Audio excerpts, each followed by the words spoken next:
Hello to all my Lacombe homies out there.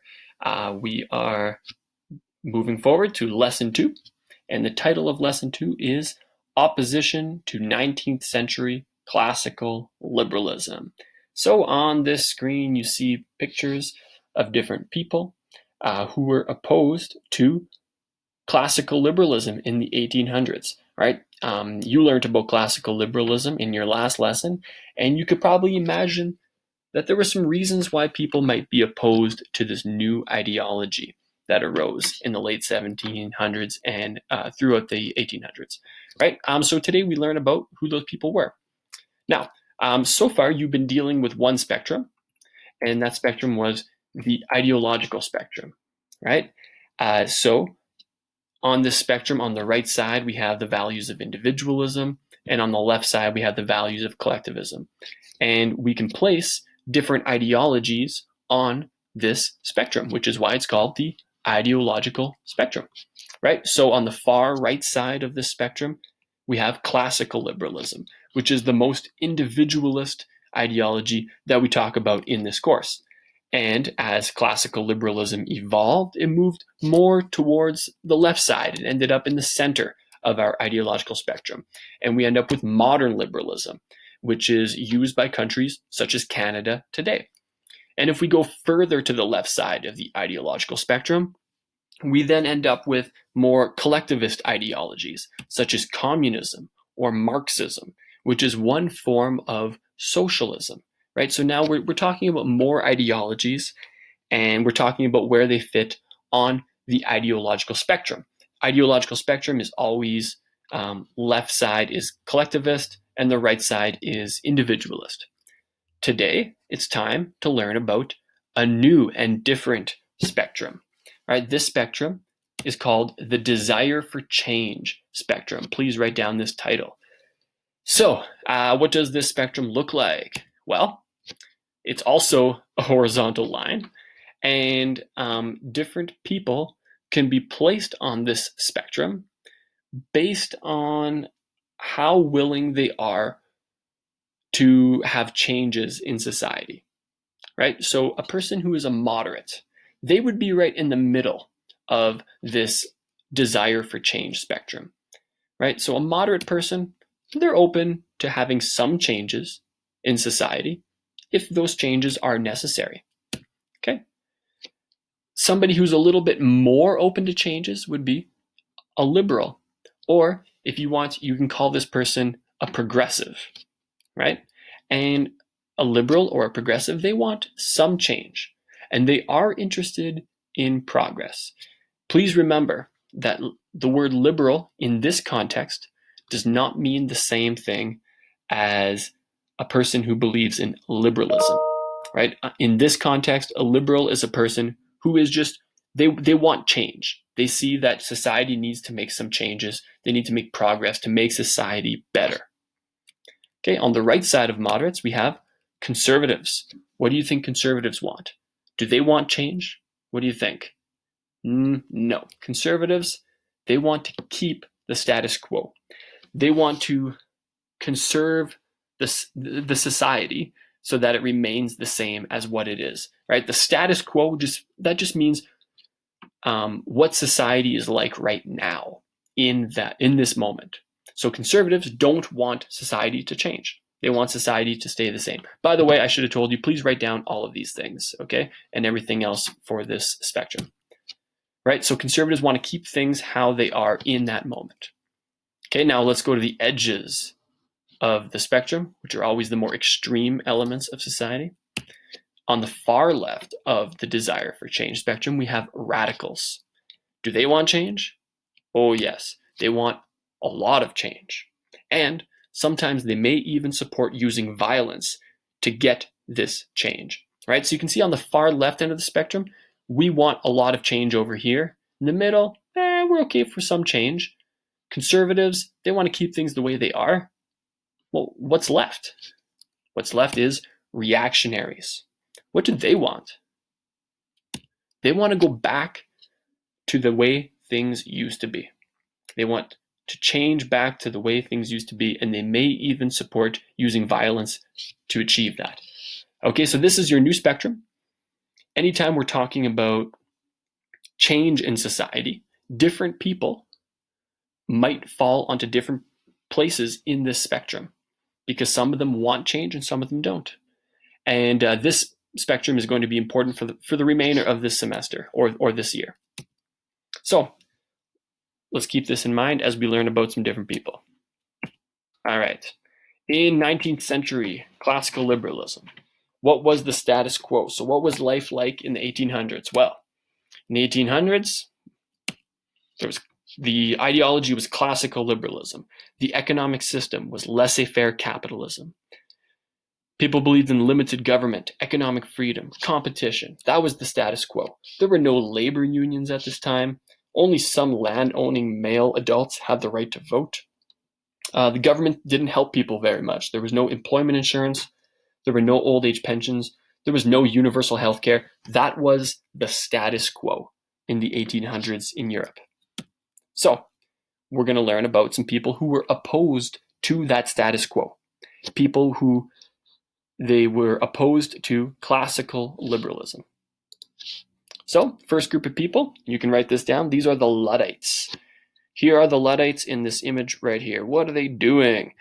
They seem to be in a factory, right? Textile factory. Are they doing good things to the machines? No, they are destroying the machines in the factory. What? Why would these people be breaking into factories and destroying the machines? Let's find out. In the early 1800s, the Luddites protested the use of machines to create fabrics and clothing. They didn't think that these new factories were a good idea, right? They thought that these machines were bad. So here they are destroying the machines because they believed skilled workers were losing their jobs, right? Who do you think the Luddites were? These guys were skilled workers who used to make things using their hands, right? So between 1812 and 1816, the Luddites broke into factories to destroy machinery, and they wanted to go back to the way things used to be when people didn't use machines to produce things. Instead, they would use their hands, right? So were these people radicals, liberals, moderates, conservative, or reactionaries? What do you think? They wanted to go back to the way things used to be before the use of machines. The Luddites were reactionaries. Okay, so go back to your notes and where you wrote Luddites, in brackets you can write reactionary because that's what they were. Next, let's talk about Edmund Burke.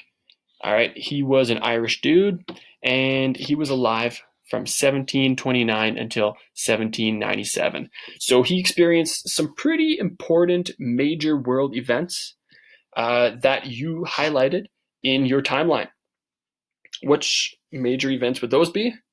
Well, the French and American revolutions. Did he think these revolutions were good or bad? Let's find out. Ooh, bad. He was strongly opposed to the French Revolution and the creation of a republic, right? He had this quote that was, "You may have subverted monarchy, but not recovered freedom." He saw what was happening in France, and he was horrified because in France, it used to be that if you were a noble, if you were an aristocrat, you would get special privileges in society, right? You were the only one allowed to own land, and you were the only one who had real political power, right? And then he saw that that changed in France, and he believed that this is not a good thing, and we don't want this to spread to other countries of Europe, especially the country he was living in, right? And so he didn't want this to happen. He wanted to go back to the way things were before these revolutions took place, before classical liberalism was embraced by countries. So what would he be? If he wanted to go back to the way things were during the time of feudal society, he would be a reactionary. So beside his name, you can write reactionary. All right, there we go. So he was part of the development of classical conservatism. This was a group of people who used to be nobles. They used to be aristocrats, and they saw what was happening with these revolutions, They saw what was happening as countries embraced classical liberalism, and they were very concerned. And they didn't think that this was a good idea. They believed that established institutions run by the educated people of society were necessary to control the irrational passions of the uneducated masses. Basically, they thought most people were not smart enough to run a country, and we should not have democracy because most people are not smart enough to vote, is what they believed. So, beliefs of classical conservatism included the fact that different social classes have different abilities. So he believed that upper class people are much more intelligent and sophisticated than lower class people. So really, it should only be the upper class people who have privileges in society and have rights and are able to run the country. Society should have hierarchy, which means different social classes with different privileges. Upper classes should have privileges. And there should be a return to feudalism, right? He rejected classical liberalism. Let's go back to feudal society. That was way better. Okay, so like we said, he and his whole gang, they were reactionaries. Let's talk now about the Chartists.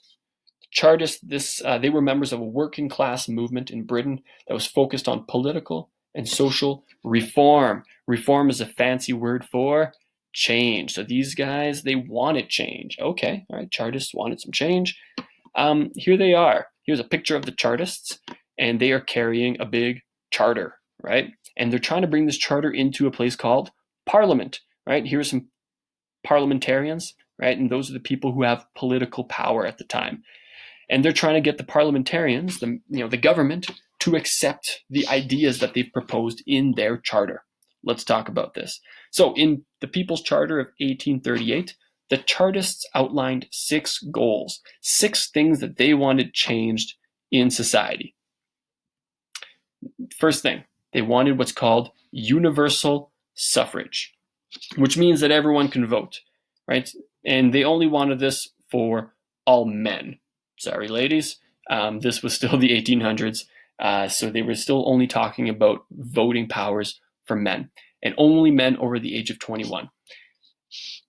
They also wanted equal-sized electoral districts. What does that mean? Well, any country is divided into different regions, and each region votes, and each region elects one person to represent them in Parliament. And what the Chartists wanted was for each of those regions or each of those electoral districts to be the same size and to represent the same number of people so that each region of a country would have the same representation and the same amount of power in the government.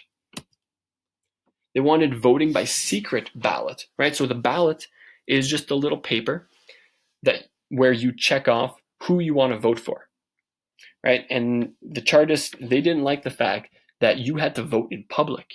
So that means your neighbors and your family members would know who you're voting for. And that's not really good because you might not vote for the people that you actually think would do a good job to run the government, right? Instead, you might vote for the people who you want to make happy. Or you might just vote for the people who are intimidating and scaring you and sort of bullying you into voting for them.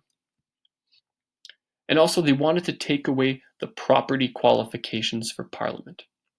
So at the time, if you wanted to become a member of Parliament, if you wanted to join the government, you had to own property.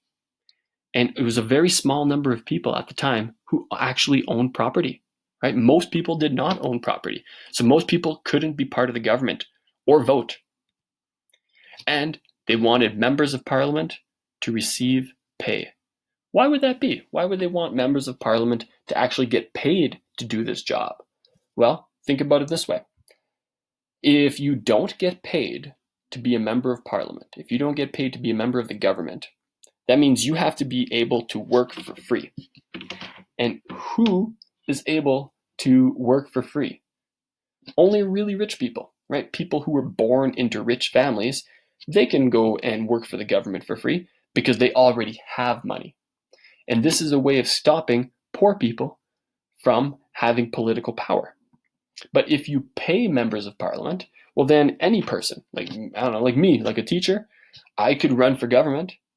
And if I'm elected, if the people vote for me, well, I don't need to worry about getting paid for teaching anymore. I'm now going to get paid by the government to be a member of parliament. So that means anybody can enter politics because they're going to get paid while they're working. Annual elections, which means they wanted elections every year, which sounds like a lot to me, but that's what they wanted. Okay, so these are the 6 things. So they presented this to Parliament in 1839. They had 1.25 million signatures. That is so many signatures. Like, this isn't like today where you could just like it on social media. All right, back then you actually had to go with a pen and like sign your name. And also, 1.25 million people at that time was a lot of people compared to today, right? And the House of Commons, the people in Parliament, they rejected it. They voted against it. And it wasn't even close. 235 people said no, and only 46 said yes for these changes. And then after threatening to strike, the Chartists were arrested, they were thrown in prison, and when some of their supporters protested, troops, like members of the military, came out and killed 24 of those protesters. Right? So they were shut down. So the changes that the Chartists wanted to make, would these be considered moderate, liberal, radical changes? What do you think? I would say these are liberal changes. They did not want to fundamentally change society. They just wanted to continue to, practice a democracy, but they just wanted more people to be able to vote. They still wanted a parliament. They just wanted more people to be allowed to participate in that parliament. They still wanted liberalism. They just wanted rights and freedoms to apply to more people, right? So these would be liberals or progressives, we call them today.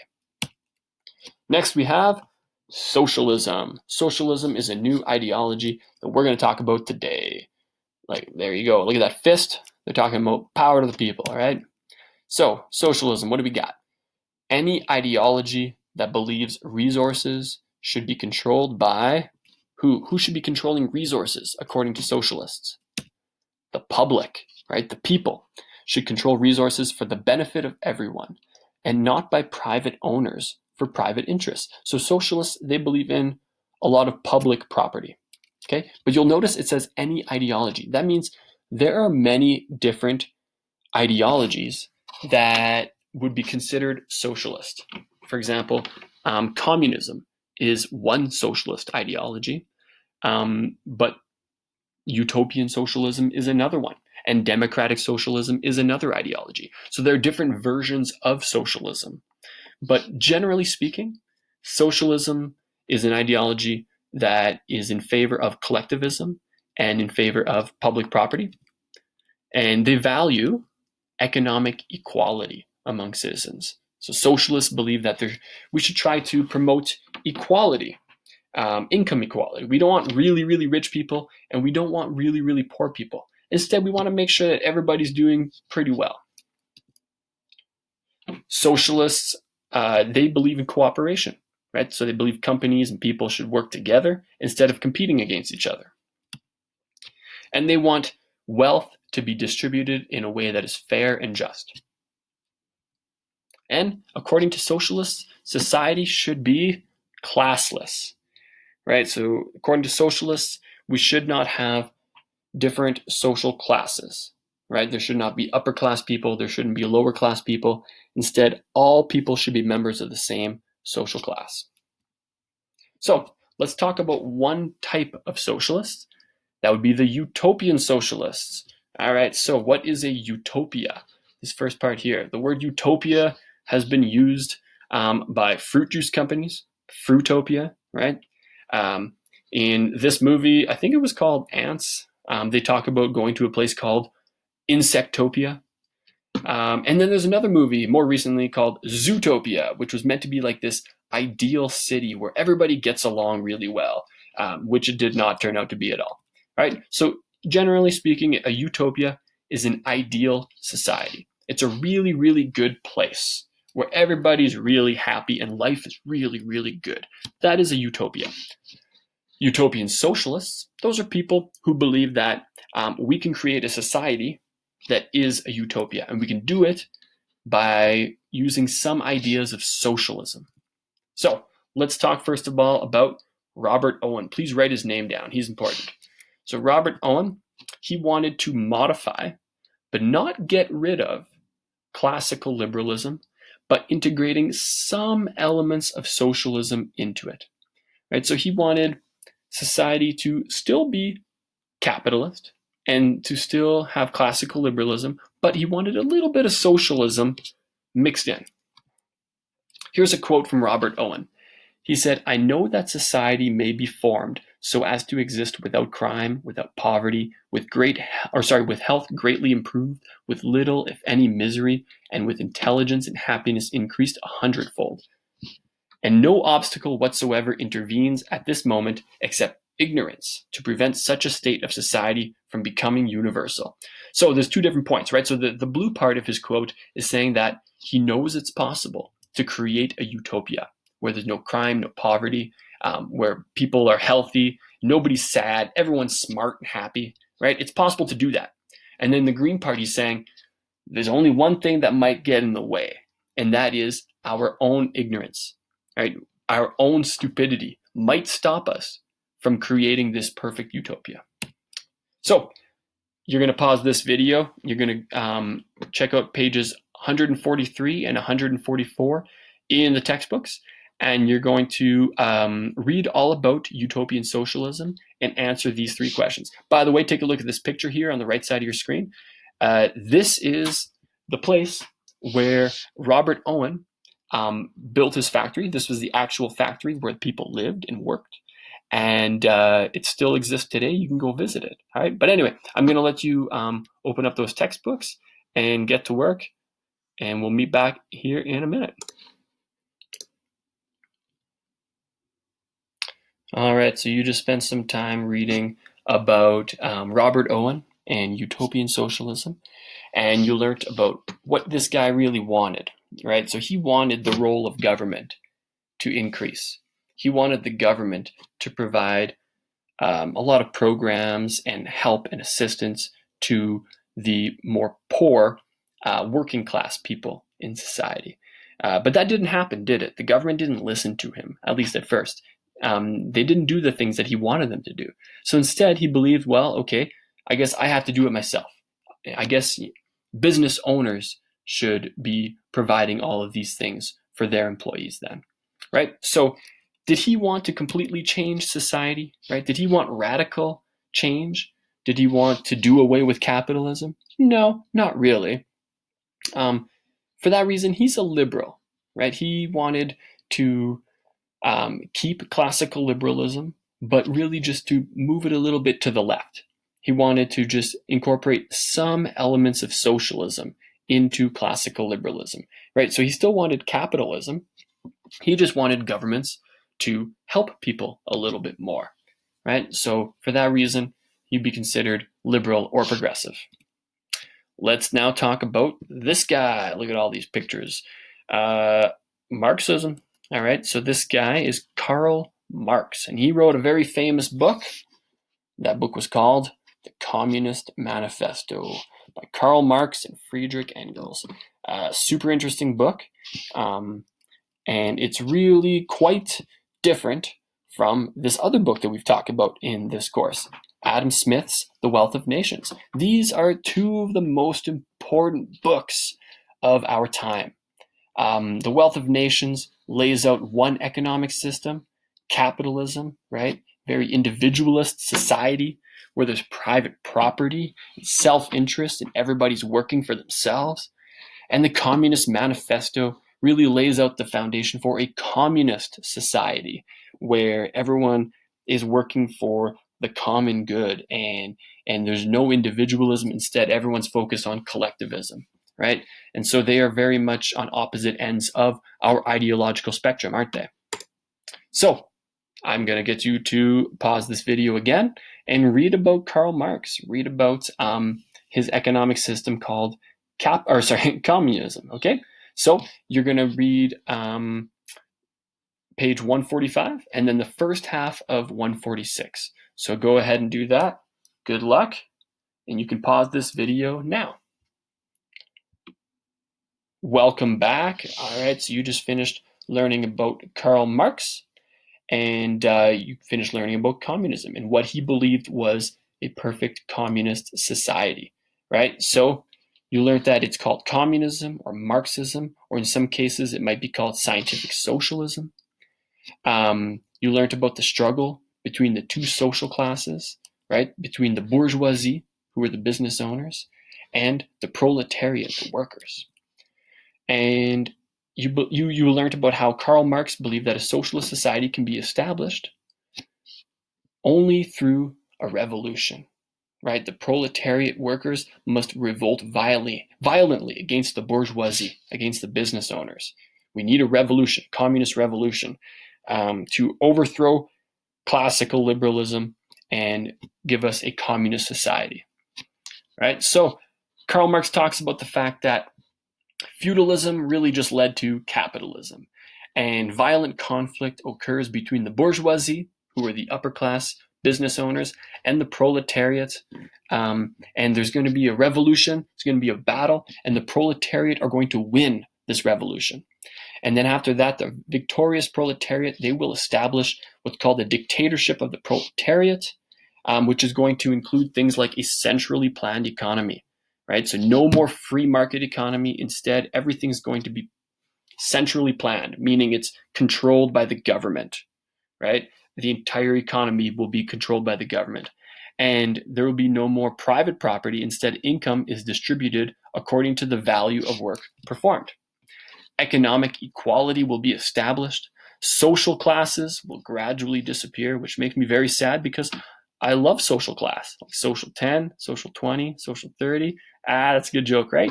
And then people will work for societal good, right? They're going to work for what's good for the nation, and they're not going to work for themselves anymore, right? There's not going to be any more self-interest. Instead, it's going to be all collective interest.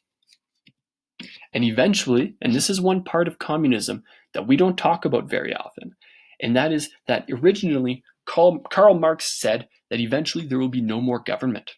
We won't need government anymore. Instead, the state will wither away and people will just go about their work and they will share everything and they're going to do everything for their country. Okay, so fourth one was to make a list of characteristics of a Marxist or communist society.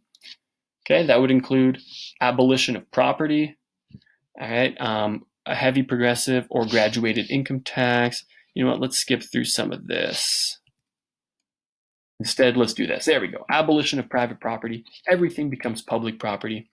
Centralization of the means of production, right? That means the means of production, including land for farming and all the factories, right? Things that are used to produce, that would all become centralized, which means it becomes owned by the government. The means of communication and transport, that all becomes owned by the government as well. Free education for all children, okay? No more child labor. Centrally planned economy, also known as a command economy. And that means that government planners decide which goods are going to be produced and how they are produced and at what prices they are sold. So no more supply and demand, no more private ownership of businesses. Instead, everything is controlled and owned by the government. And the government is controlled and owned by the people. So in a way, the people kind of share everything, is the idea. Complete economic equality. No more rich people, no more poor people. That is the idea that Karl Marx had. So, what do you think about this guy? Where does he fit on our desire for change spectrum? This guy is absolutely a radical, right? Communism in the 1800s, extremely radical ideology. So yes, he was definitely radical. Hey, that's it. All right, so that's it for this lesson, and have fun.